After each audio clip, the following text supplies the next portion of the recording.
"Ma'am, you're under arrest," the sheriff said, loud enough for every customer in the diner to hear. "And before this morning is over, everyone in this town will know exactly why." The scrape of silverware against ceramic plates stopped all at once, replaced by a silence so complete that even the steady hum of the coffee machine seemed to fade into the background. Morning sunlight poured through the wide front windows of Daisy's Diner in Red Creek, Colorado, painting long golden streaks across the polished floor while the smell of bacon, fresh biscuits, and hot coffee floated through the air. At the corner booth beside the window sat a woman who looked as though she had come only to enjoy a quiet breakfast before another ordinary day. Her navy jacket rested neatly over the back of the booth. A small leather travel bag sat beside her feet, and an untouched cup of black coffee released slow curls of steam into the crisp October morning. Evelyn Brooks glanced up from her plate with calm brown eyes that betrayed neither fear nor irritation. She had been halfway through reading the local newspaper when Sheriff Daniel Carter entered with 2 deputies close behind him. Carter had served as sheriff for nearly 26 years, and everyone in Red Creek knew exactly how he liked things done.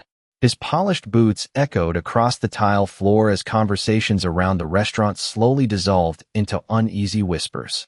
The waitress behind the counter instinctively stopped pouring coffee. An elderly couple lowered their forks. A truck driver near the jukebox quietly reached for his phone, uncertain whether he was about to witness an argument or something far more serious. Carter never hurried. He carried himself with the confidence of a man who believed experience had made him incapable of being wrong. His broad shoulders remained squared as his sharp blue eyes settled on Evelyn from across the room. She did not resemble anyone from town. She had rented a compact gray sedan with out-of-state plates, checked into the oldest motel the previous evening, and asked surprisingly detailed questions about local businesses before sunrise. Those small details had traveled quickly, through a community where strangers rarely went unnoticed. To Carter, suspicion often arrived before evidence, and once his mind settled on a conclusion, very little could persuade him otherwise. Evelyn folded the newspaper with careful precision and placed it beside her plate. She looked directly at the sheriff without challenging him, without shrinking away, simply acknowledging his presence the way one might greet any other person entering the room. The quiet confidence unsettled him more than panic ever could. "Stand up," Carter ordered. His voice carried across every booth. Evelyn gently set her coffee mug onto the saucer. "May I ask what this is about?" she said evenly. There was no anger in her tone, only genuine curiosity. Carter ignored the question. "Hands where I can see them." One deputy shifted uncomfortably while the other glanced around the diner, noticing the growing number of people watching from every direction. A young boy seated with his grandmother slowly raised his phone beneath the table, pressing the record button without saying a word. Evelyn complied without hesitation, placing both hands calmly on the tabletop. She neither argued nor protested. Her movements were deliberate, almost graceful, as if she understood something no one else in the room could yet see. Carter stepped closer until he stood over her booth. "You fit the description of someone we've been looking for," he declared. Murmurs spread through the diner. Several customers exchanged uncertain glances. No description had been mentioned on the local news. No alert had been issued overnight. Still, few people questioned the sheriff in public. Evelyn met his eyes for a long moment before quietly asking, "Would you mind telling me exactly what description that would be?" Carter's jaw tightened. "You can explain yourself at my office." Without another word, he removed a pair of handcuffs from his duty belt. The polished steel reflected the morning sunlight for a brief second before the soft metallic click echoed through the silent restaurant. No one spoke. No one moved. Even the waitress seemed frozen in place with a coffee pot suspended halfway through the air. The young boy's phone continued recording as Evelyn slowly rose from her seat, her breakfast still warm on the table. She glanced toward the child, offered the faintest reassuring smile, and when he whispered almost too quietly to hear, "Ma'am, do you want me to call someone?" she simply answered, "Not yet." The short walk from the diner to the sheriff's office felt longer than the entire drive Evelyn Brooks had made into Red Creek the evening before. Autumn leaves drifted lazily across Main Street, while local shop owners stood quietly in their doorways, pretending to arrange merchandise even though every pair of eyes followed the unusual procession. Evelyn walked at a steady pace beside the deputies without lowering her head. She noticed details most people ignored: the cracked courthouse clock that lagged behind by 4 minutes, the newly painted town hall sign, the faded Veterans Memorial across the square, and the security camera mounted above the pharmacy that pointed several degrees too far north to cover the intersection it was supposed to monitor. Her attention never wandered without purpose. Observation had become second nature long before this visit. She had arrived in town less than 16 hours earlier, checking into a modest roadside motel instead of the luxury lodge recommended online. She had declined room service, carried her own luggage, and spent the evening walking through neighborhoods where very few visitors ever bothered to go. She chatted briefly with a retired schoolteacher watering flowers outside her porch, thanked a cashier at a family-owned grocery store, and listened patiently as a mechanic explained why business had slowed over the past year. Every conversation, every expression, every small interaction added another piece to a picture she had quietly been assembling. Her simple clothes had been chosen intentionally. The plain navy jacket, comfortable jeans, and inexpensive walking shoes allowed her to blend into the background instead of attracting attention. Even the rental car had been selected because it looked ordinary. She believed people revealed far more about themselves when they thought no one important was watching. The leather travel bag resting now on the back seat of the sheriff's patrol vehicle contained little that appeared remarkable at first glance. A notebook filled with careful handwriting, several folded road maps, reading glasses inside a worn case, a travel mug. Nothing suggested influence or authority. Nothing invited curiosity. Yet hidden beneath a false compartment rested documents that had not been removed since she left Washington, sealed credentials, official correspondence, and a secure satellite phone that had remained powered off since crossing the county line. None of it mattered for now because the assignment had never been about announcing her arrival.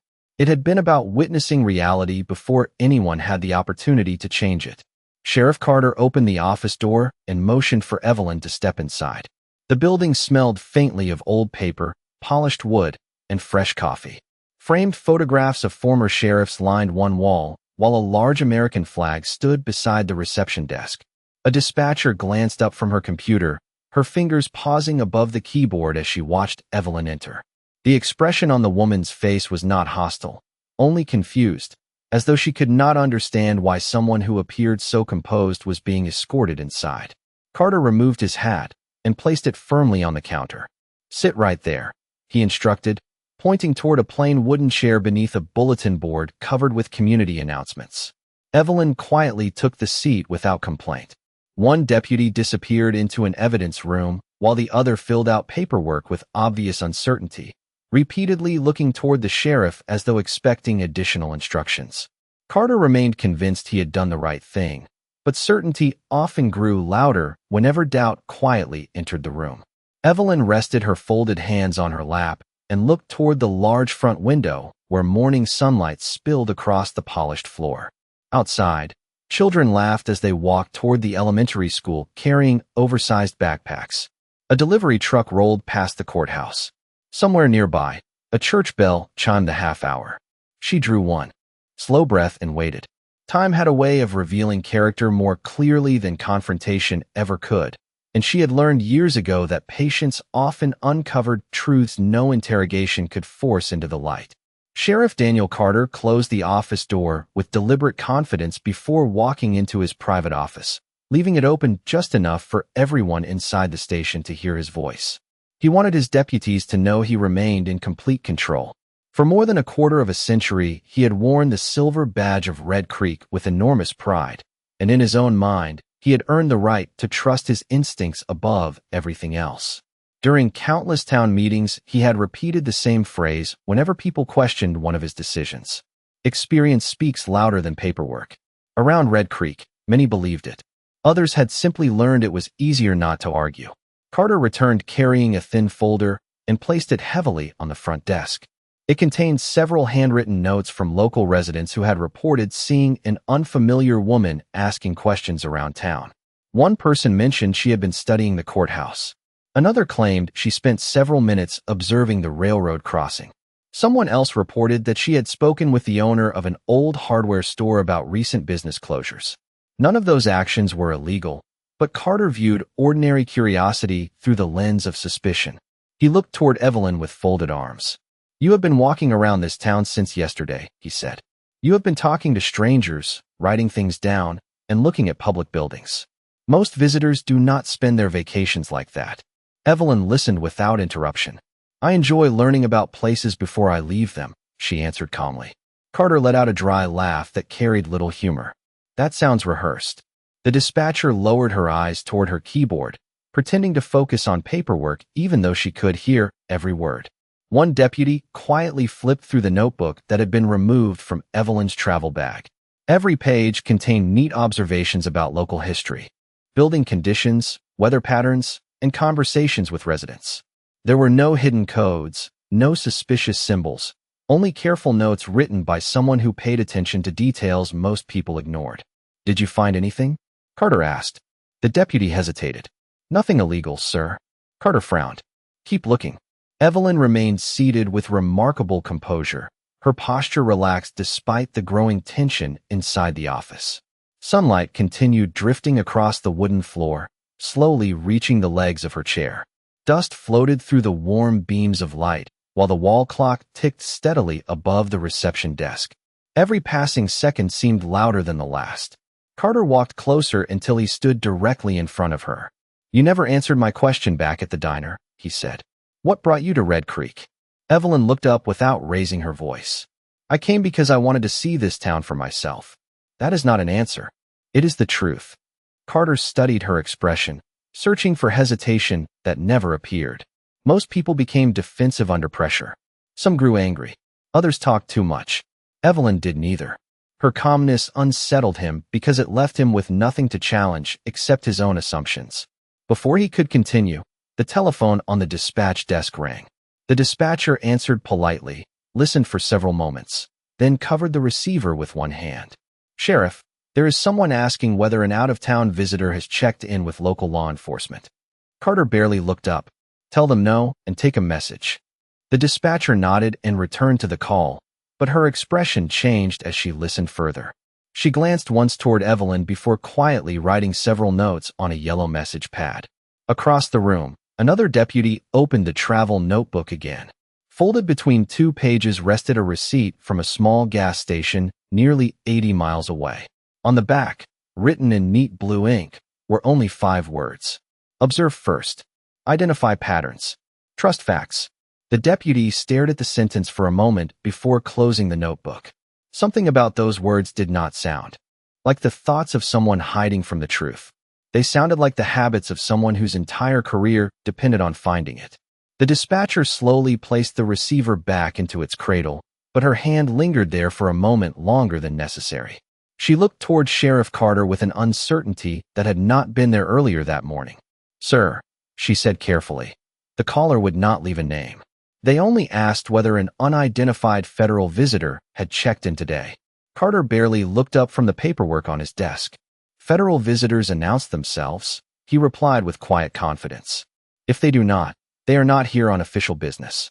The dispatcher nodded, although she did not appear convinced.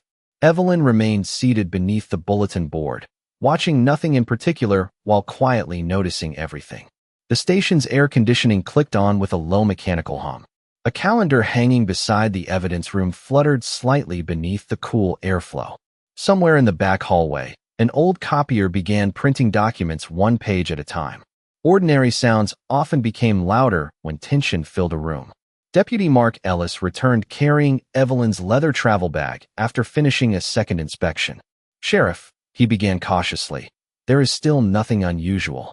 No cash bundles, no disguises, no fake identification. Just clothes, books, travel receipts, and a notebook." Carter leaned back against the counter with folded arms. People who know what they are doing never carry obvious evidence. Ellis hesitated before placing the notebook on the reception desk once more. He had reread several pages while Carter questioned Evelyn. Every observation seemed thoughtful rather than suspicious. One page described broken streetlights near the elementary school. Another mentioned how the volunteer fire station lacked wheelchair access. A third praised the kindness of the waitress at Daisy's Diner for remembering every customer's breakfast order without writing anything down. Whoever wrote these notes noticed people before judging them. Carter walked toward the front window overlooking Main Street. His reflection stared back at him against the bright morning light. Outside, life continued as though nothing unusual had happened. Parents pushed strollers along the sidewalk. A delivery driver unloaded fresh produce behind the grocery store. The flag outside City Hall moved gently in the cool breeze beneath a cloudless Colorado sky. Then Carter noticed something that briefly interrupted his thoughts. A black sport utility vehicle rolled slowly past the station without stopping. Its windows were heavily tinted, making it impossible to identify the passengers. The vehicle continued another half block before disappearing around the corner. "Probably tourists," one deputy muttered. Carter nodded, although something about the driver's deliberate speed caught his attention. Back inside, Evelyn finally spoke after nearly 20 minutes of silence. "Sheriff Carter," she said with the same calm voice she had carried since breakfast. "May I ask you something?" He turned toward her. "You have not answered my questions." "Why should I answer yours?" "Because I am curious." Carter gave a short shrug. "Go ahead." Evelyn looked toward the framed photographs hanging across the wall, each showing former sheriffs standing proudly beside the same courthouse. "When you first accepted this badge," she asked softly, "did you promise yourself you would always investigate facts before making conclusions, or did you believe your instincts would always be enough?" The room fell quiet again. Deputy Ellis stopped sorting paperwork. The dispatcher slowly lifted her eyes from the keyboard. Carter's expression hardened. "My instincts have protected this town for decades."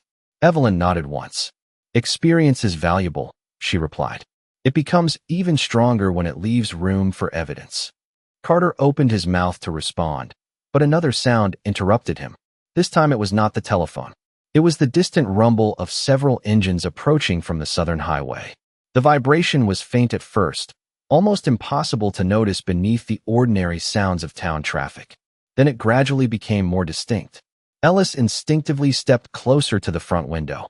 Two more black sport utility vehicles appeared beyond the courthouse, traveling at exactly the speed limit with unusual precision, evenly spaced as they entered Main Street. None displayed flashing lights. None used sirens. None appeared hurried.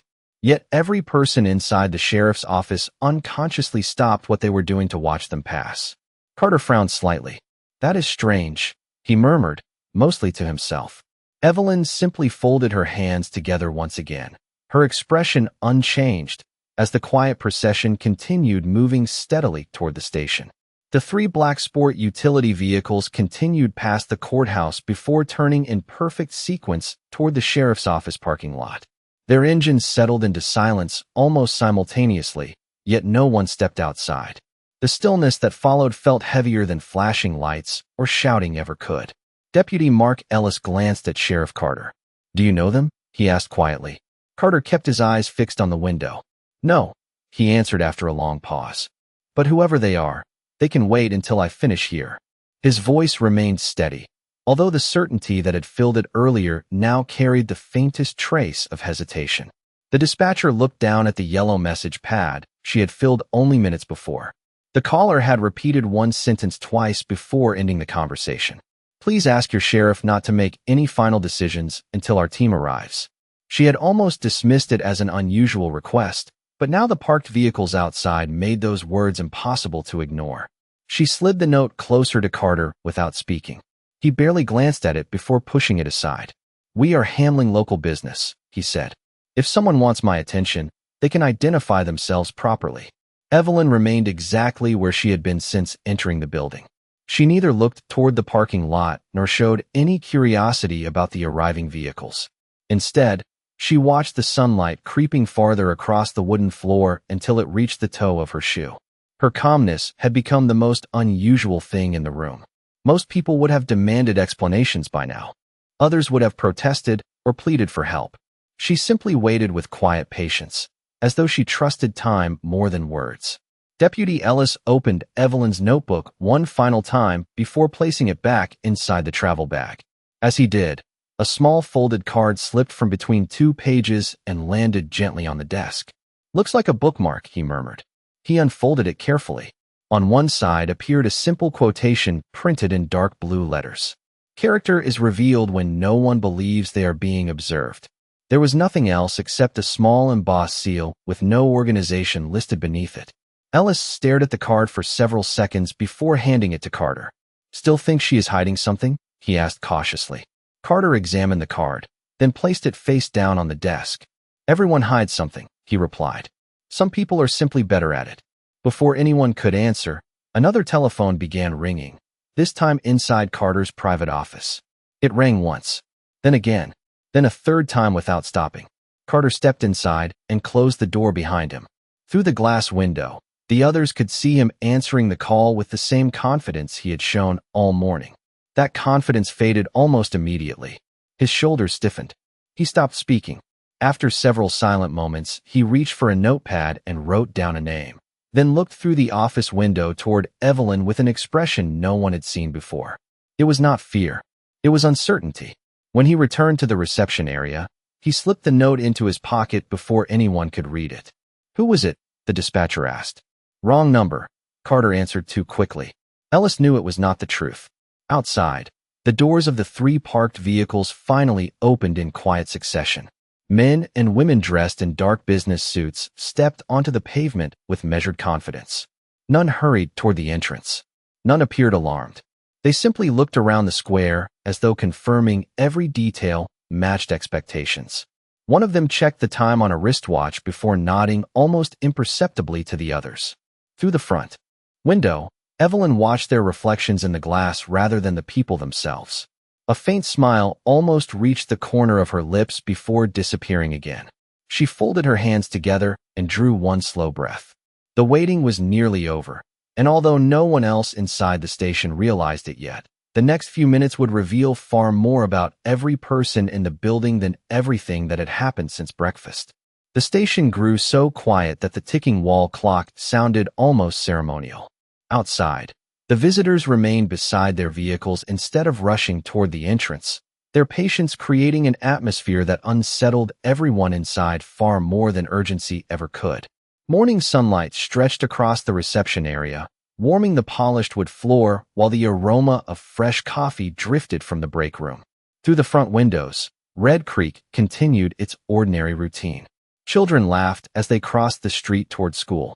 A mail carrier waved to a bakery owner arranging fresh bread in the display window.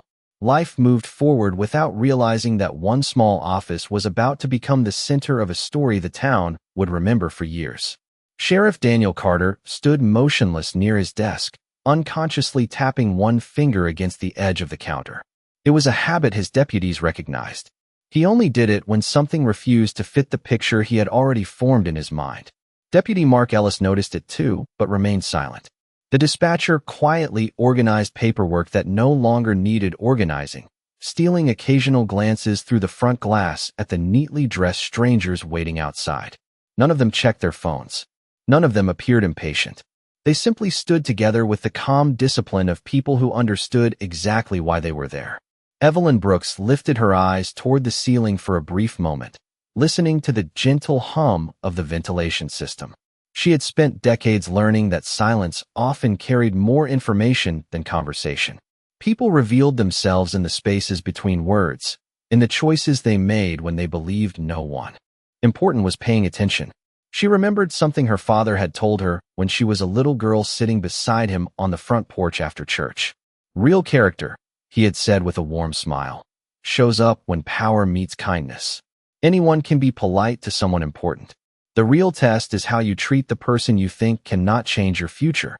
Those words had stayed with her through every promotion, every difficult investigation, and every decision that carried the weight of public trust. They remained just as true inside this small sheriff's office as they had been decades earlier. Carter finally broke the silence. "You have been remarkably calm all morning," he said, studying Evelyn carefully. "Most people would be demanding lawyers or making phone calls by now." Evelyn met his eyes without the slightest trace of resentment. "Becoming louder does not always make the truth arrive sooner," she answered gently. "Sometimes the truth simply needs enough time to walk through the right door." No one spoke after that. Even Carter seemed unable to dismiss her words as easily as before. Deputy Ellis glanced toward the entrance again, just as one member of the waiting group adjusted an earpiece and looked respectfully toward the station doors. There was still no rush. No dramatic entrance. Only quiet confidence. The dispatcher suddenly remembered the mysterious caller's final sentence and looked down at the crumpled yellow note still resting beside the keyboard. She slowly smoothed the paper flat with her hand before reading the words one more time in silence. Across the room, Carter removed his hat and placed it carefully on the counter, no longer wearing it with the effortless certainty he had displayed that morning. His reflection appeared faintly in the front window beside Evelyn's. Two very different people standing only a few feet apart, yet separated by assumptions that neither sunlight nor polished glass could hide. Then, almost at the same moment, 3 soft knocks echoed against the station's front door. Not hurried, not demanding, just 3 measured knocks that somehow carried the quiet confidence of people who already knew exactly what they would find waiting on the other side. The 3 measured knocks lingered in the air for a heartbeat before Deputy Mark Ellis walked to the entrance and opened the door.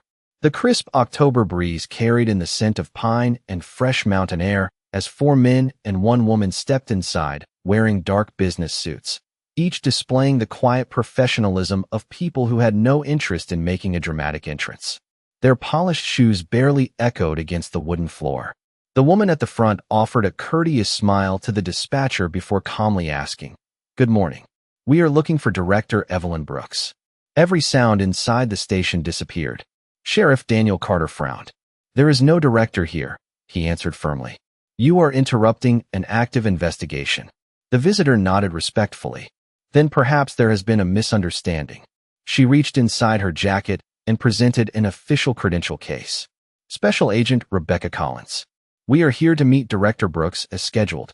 Carter examined the identification for only a moment before handing it back. The seal was unmistakable.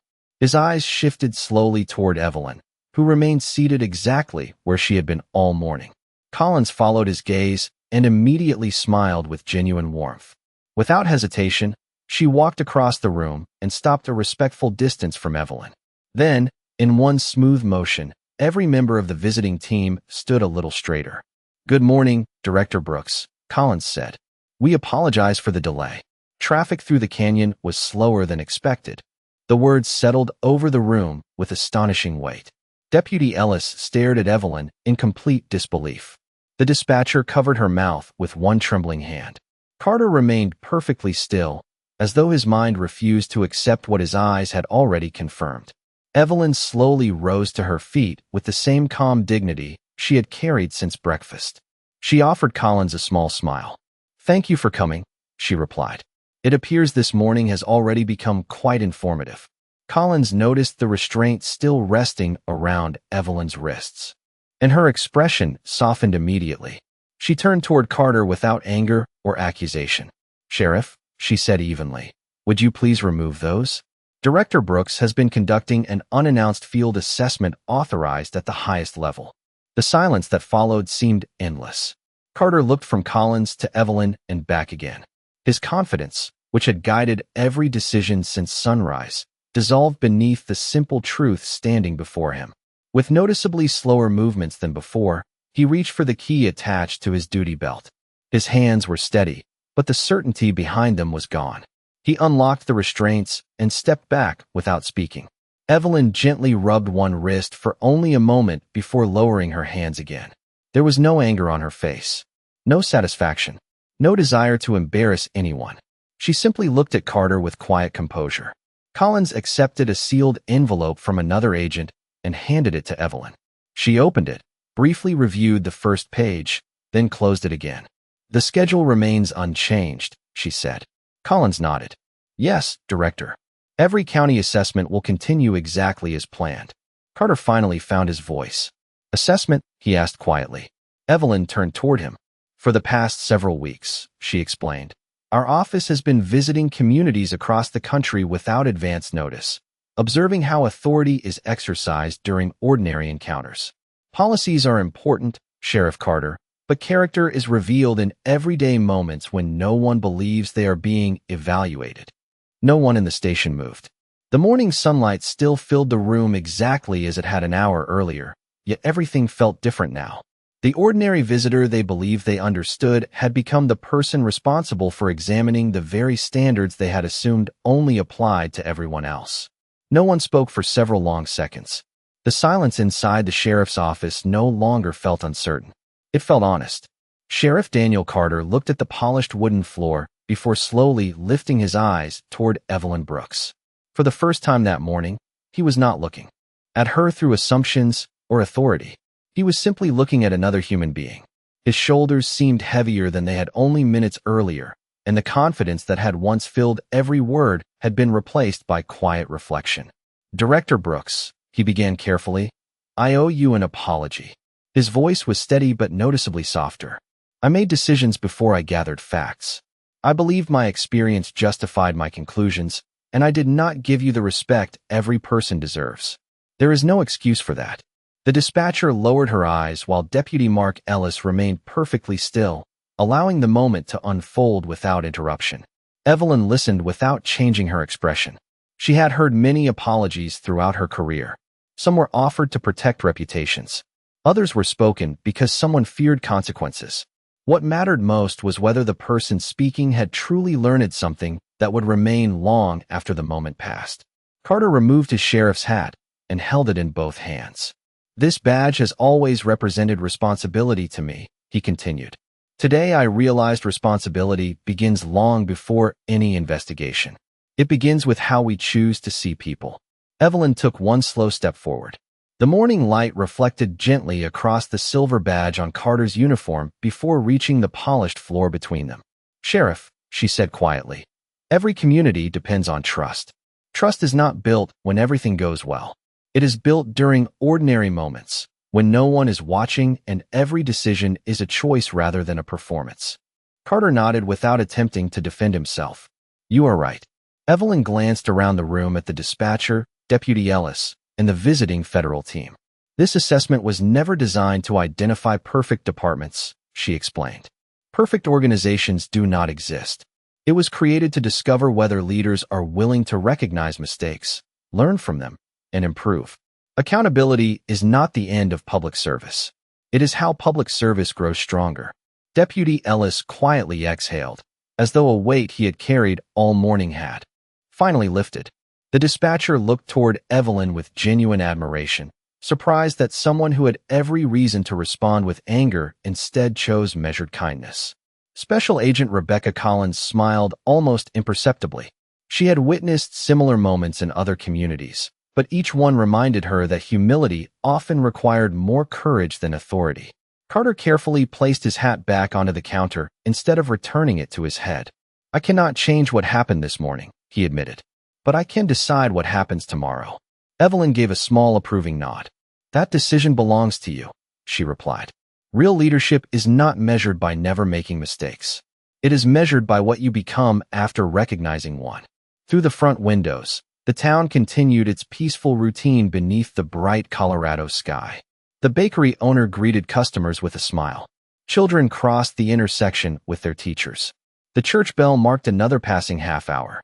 Life outside remained ordinary, yet inside the small sheriff's office something far more important had changed.